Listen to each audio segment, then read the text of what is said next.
भारत में कुत्तों की ब्रीडिंग अरबों रुपए का कारोबार है और दिल्ली एनसीआर इसका सबसे चमकदार और सबसे गंदा बाजार भी है। हर साल यहां हजारों पिल्ले बिना लाइसेंस पैदा कर बेचे जाते हैं और कुछ ही महीनों में उनमें से बड़ी संख्या सड़कों पर छोड़ दी जाती है।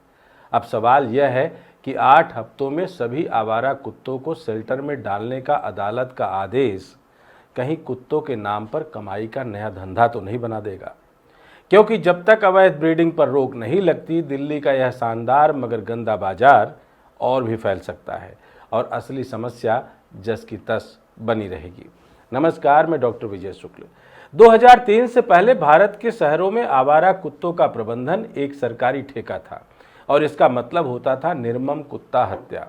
नगर निगम के ठेकेदार पिंजरे लेकर आते, कुत्तों को पकड़ते और जहर देकर बिजली के झटकों से पीट पीट कर या जिंदा गाड़कर मार देते। न कोई मानवीय मानक था, न वैज्ञानिक आधार, न ही सार्वजनिक स्वास्थ्य की दीर्घकालिक कोई योजना। हटाए गए कुत्तों की जगह जल्दी ही नए बिना नसबंदी वाले कुत्ते आ जाते और समस्या जस की तस बनी रहती। यह एक अंतहीन चक्र था जिसमें न इंसानों की सुरक्षा सुनिश्चित होती थी, न ही जानवरों की पीड़ा खत्म होती थी। 2001 में एनिमल बर्थ कंट्रोल यानी एबीसी रूल्स बनाए गए, जो 2003 के बाद देश भर में लागू हुए। इन नियमों ने पहली बार वैज्ञानिक और मानवीय तरीका अपनाया। आवारा कुत्तों की नसबंदी और रेबीज टीकाकरण कर उन्हें उनके मूल इलाके में वापस छोड़ने की प्रक्रिया शुरू हुई। इससे प्रजनन दर नियंत्रित हुई और संक्रमण पर काबू पाया जा सका। यह नीति धीरे धीरे शहरी इलाकों में अस्थायी समाधान की दिशा में बढ़ने वाला कदम बनी, जिसे अंतर्राष्ट्रीय मान्यता भी मिली। 2003 से 2010 के बीच कई राज्यों में एबीसी का शुरुआती ढांचा खड़ा हुआ। दक्षिण भारत के कुछ शहरों में नसबंदी दर 70% तक पहुंची और वहां आवारा कुत्तों की संख्या में गिरावट दर्ज हुई। उत्तर भारत में गति धीमी रही, लेकिन नीति ने क्रूर कुत्ता हत्या के युग को काफी हद तक रोक दिया। 2011 से 2018 के बीच आबादी बढ़ने, शहरीकरण तेज होने और नगर निकायों में भ्रष्टाचार व संसाधन कमी की वजह से एबीसी का क्रियान्वयन कमजोर पड़ने लगा। कई शहरों में सालाना नसबंदी दर 20% से कम हो गई, जो प्रभावी नियंत्रण के लिए अपर्याप्त है। 2019 से 2022 तक कुत्तों के हमले की घटनाएं कई राज्यों में सुर्खियों में रही। इस दौरान नगर निकायों और पशुपालन विभागों पर एबीसी कार्यक्रम का तेज करने का दबाव बढ़ा, लेकिन जमीनी अमल में खास बदलाव नहीं हुआ। मई 2024 में सुप्रीम कोर्ट की 3 जज बेंच ने एबीसी नीति को बरकरार रखते हुए साफ कहा कि नसबंदी और टीकाकरण के बाद कुत्तों को उनके इलाके में वापस छोड़ा जाना चाहिए। यह फैसला देश भर में पशु अधिकार समर्थकों के लिए कानूनी सुरक्षा कवर जैसा था। जुलाई 2025 में परिदृश्य अचानक बदल गया। सुप्रीम कोर्ट की 2 जज बेंच ने दिल्ली एनसीआर के सभी आवारा कुत्तों को 8 हफ्तों में पकड़कर शेल्टर में रखने का आदेश दिया और बाधा डालने वालों पर दंड की चेतावनी दी। यह आदेश 2024 के फैसले से उलट था और एबीसी की मूल भावना के विपरीत था, जिससे कानूनी और मानवीय दोनों मोर्चों पर सवाल खड़े हुए। इसी कड़ी में गुरुग्राम स्थित जन्म फाउंडेशन, जहां 75 से 80 कुत्तों का शेल्टर चलता है, इस आदेश को अव्यवहारिक और खतरनाक माना। सहन्यासधारी स्मिता जोशी के मुताबिक 2 एकड़ जमीन, 11 अस्थायी कर्मचारी और महीने का लगभग 5 लाख रुपए का खर्चा सिर्फ 75 से 80 कुत्तों के लिए है।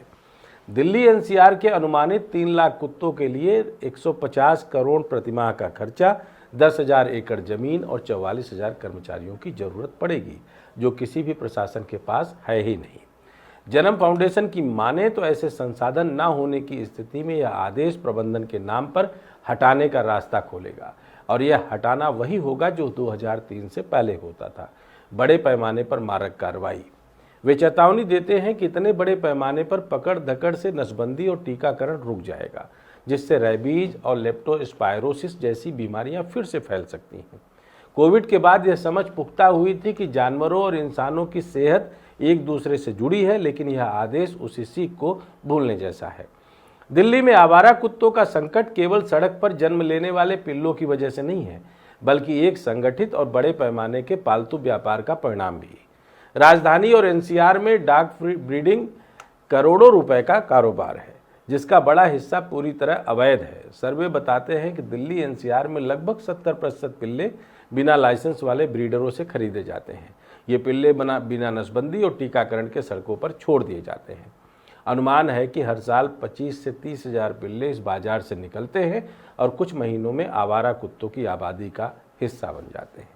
जन्म फाउंडेशन ने एक अपील पत्र जो कि माननीय सर्वोच्च न्यायालय के नाम भेजा है, जैसा भेजा है हम वैसा ही आपको सुना रहे हैं कि माननीय सर्वोच्च न्यायालय, हम जन्म फाउंडेशन जो गुरुग्राम में 75-80 त्यागे गए घायल, वृद्ध और पुनर्वास योग्य कुत्तों के लिए शेल्टर चला रहे हैं, इस आदेश से उत्पन्न होने वाले व्यवहारिक और मानवीय संकट की ओर आपका ध्यान आकर्षित करना चाहते हैं। हमारे अनुभव में इतने बड़े पैमाने पर कुत्तों को पकड़कर शेल्टर में रखना संसाधनों और क्षमता दोनों के लिहाज से असंभव है। यह आदेश न केवल एबीसी नीति की मूल भावना के खिलाफ है, बल्कि यह सार्वजनिक स्वास्थ्य पर भी गंभीर खतरा डाल सकता है। हमारी विनम्र प्रार्थना है कि माननीय न्यायालय इस मामले को स्वतः संज्ञान में ले और एक ऐसा आदेश पारित करे जो एबीसी नीति का सख्त और तेज क्रियान्वयन सुनिश्चित करे, बिना लाइसेंस वाले ब्रीडरों और अवैध कुत्ता व्यापार पर कठोर रोक लगाए, नगर निकायों और राज्य सरकारों की जवाबदेही तय करने के लिए समयबद्ध रिपोर्टिंग व्यवस्था लागू करे। हमें विश्वास है कि न्यायालय एक ऐसा समाधान देगा जो न केवल इंसानों की सुरक्षा सुनिश्चित करेगा, बल्कि पशुओं के अधिकारों और मानवीय मूल्यों की भी रक्षा करेगा। यह मामला केवल कुत्तों की जान बचाने का नहीं है, बल्कि सार्वजनिक स्वास्थ्य, नागरिक सुरक्षा और संवैधानिक मानवीयता की असली परीक्षा भी है।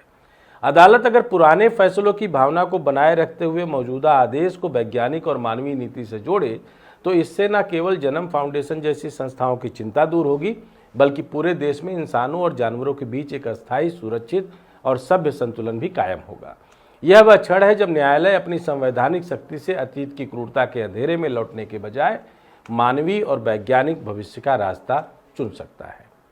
देखिए, क्योंकि कुत्तों का हमारे अपने जीवन में हर घर में अलग स्थान है और हमें लगता है कि अदालत और इस समय समाज में और सड़क पर तैर रही इस बड़ी समस्या का कोई और अच्छा वैज्ञानिक हल निकाल सकती है। जय हिंद, जय भारत।